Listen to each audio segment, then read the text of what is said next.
Sometimes in the reported speech, some nouns as Mohan, my son, daughter, children, dear friend, ladies and gentlemen, brave sons of motherland, hope of the future, and future of the country are used as vocative case.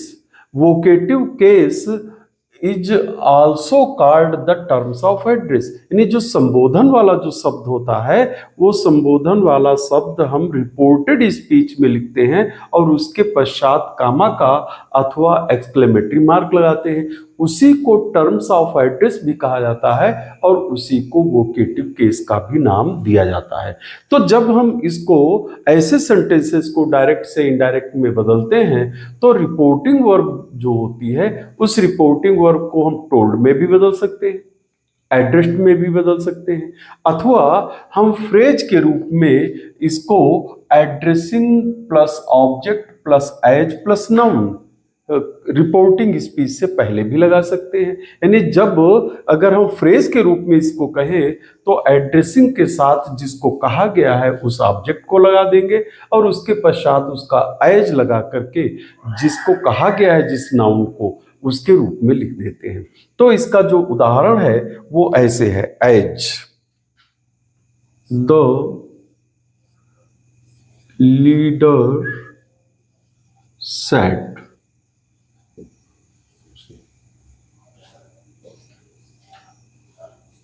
to the people, ladies and gentlemen,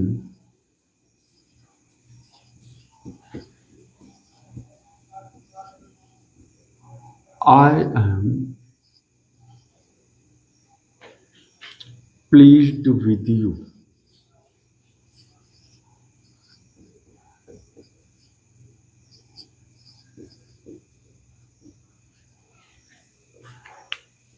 In this reported speech, ladies and gentlemen is used as an address of terms or the vocative case, and this vocative case ladies and gentlemen is as a noun.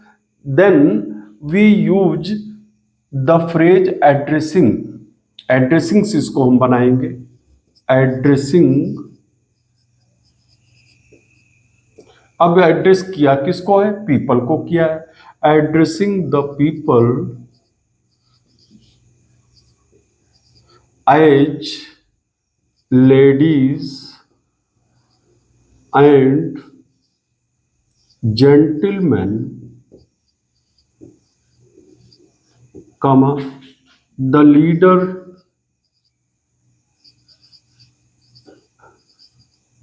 Told that, comma that में बदल जाएगा। I first person का personal pronoun speaker के लिए है और speaker आपका leader है, तो लीडर कोई भी हो सकता है लेकिन यहाँ क्लियर नहीं है तो हम मैस्कुलिन जेंडर का ही देंगे। इज एम आर का में बदल जाएगा वाज वर्ब में, was pleased PLEASED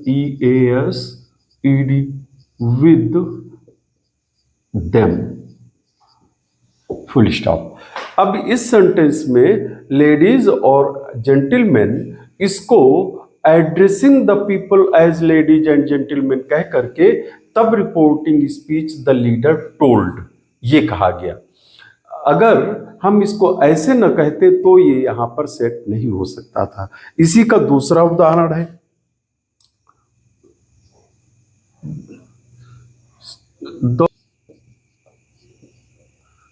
the old trader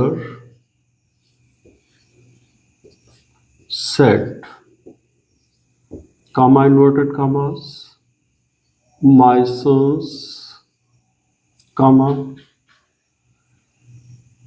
I am pleased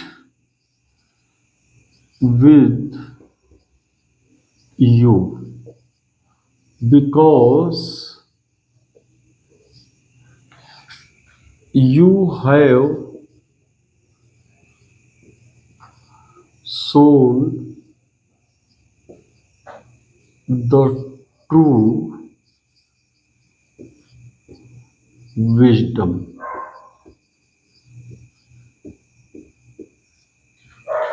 अब इस रिपोर्टेड स्पीच में देखिए, इस रिपोर्टेड स्पीच में माय सन्स कहा है। ये कहा किसने? ट्रेडर ने, व्यापारी ने। वृद्ध व्यापारी ने कहा, मेरे बेटो, मैं तुमसे बहुत खुश हूं क्योंकि तुमने सच्ची बुद्धिमानी का प्रदर्शन किया है।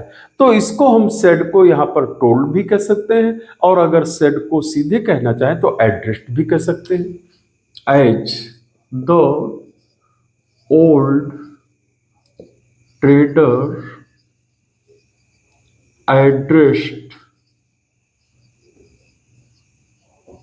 माई हिज में बदल जाएगा, हिज सन्स, कामा दैट में जुड़ जाएगा। I first person refers to the speaker, trader को ट्रेडर ही में बदल जाएगा। इज एम आर वाज में बदल जाएगा। Pleased with use second person का पर्सनल प्रोनाउन है, सन्स के लिए है, प्लूरल नंबर में है, देम में हो जाएगा objective case. Because you second person है तो ये सब्जेक्ट का काम कर रहा है, सन्स के लिए है। They have sown present perfect had sown में बदल जाएगा। True wisdom,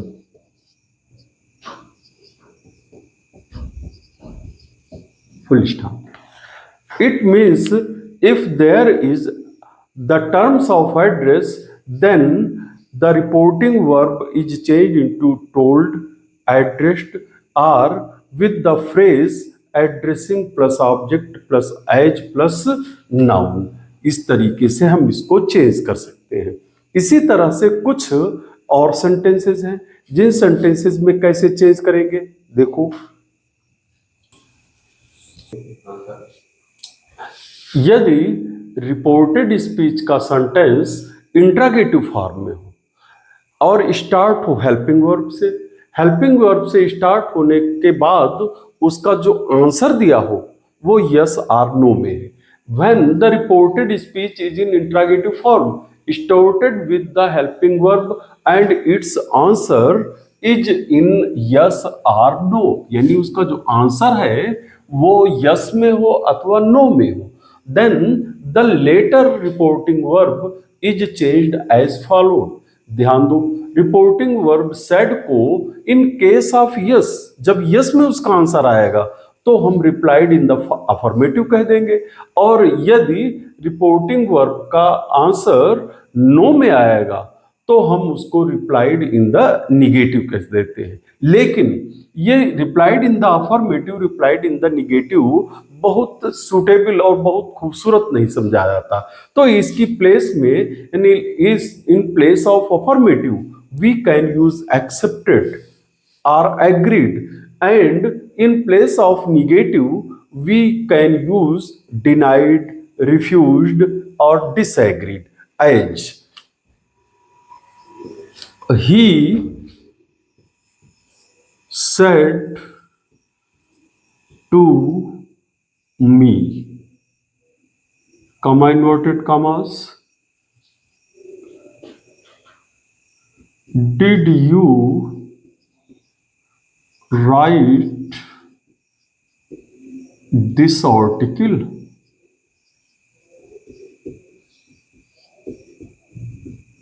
I said yes. अब जरा ध्यान दो, there are two reporting speech and two reported speech. First reporting speech he said to me, with the reported speech did you write this article, यानी he ने मी से पूछा क्या तुमने यह लेख लिखा।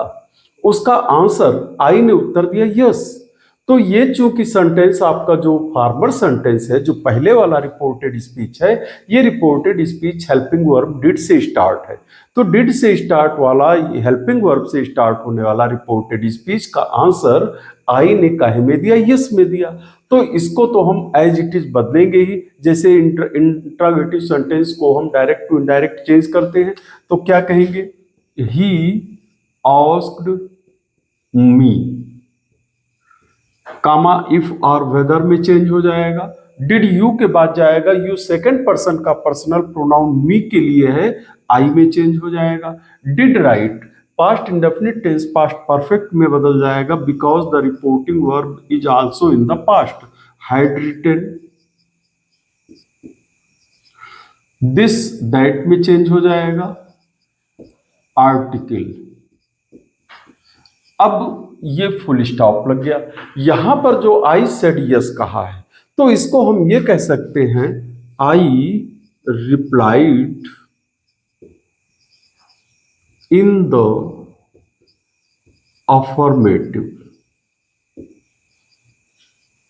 अथवा इसको दूसरे तरीके से भी कह सकते हैं, I replied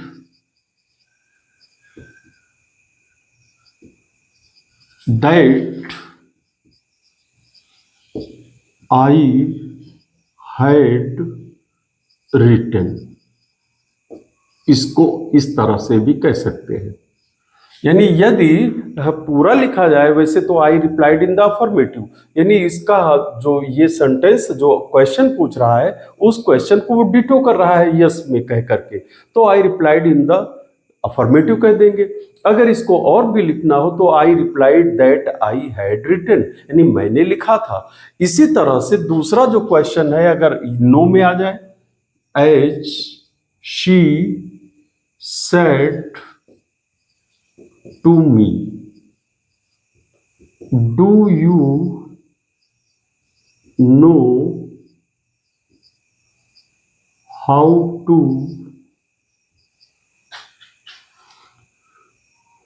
drive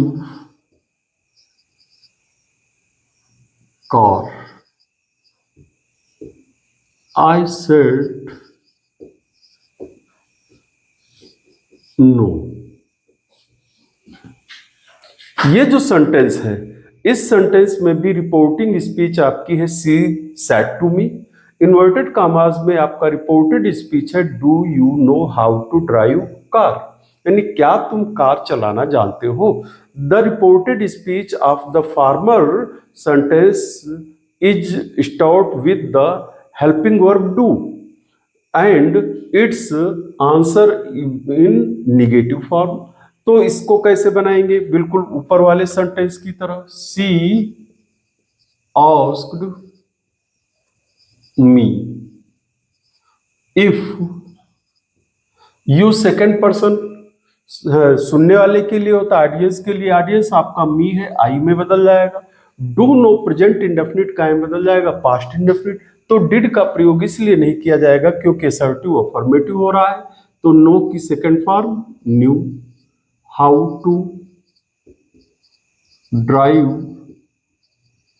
car, full stop. अब इसका आंसर जो दिया गया है वो आंसर दिया है निगेटिव सेंस में, तो क्या कहेंगे? आई रिप्लाइड इन द निगेटिव। इसको अगर दूसरे तरीके से लिखे तो ये कह सकते हैं, आई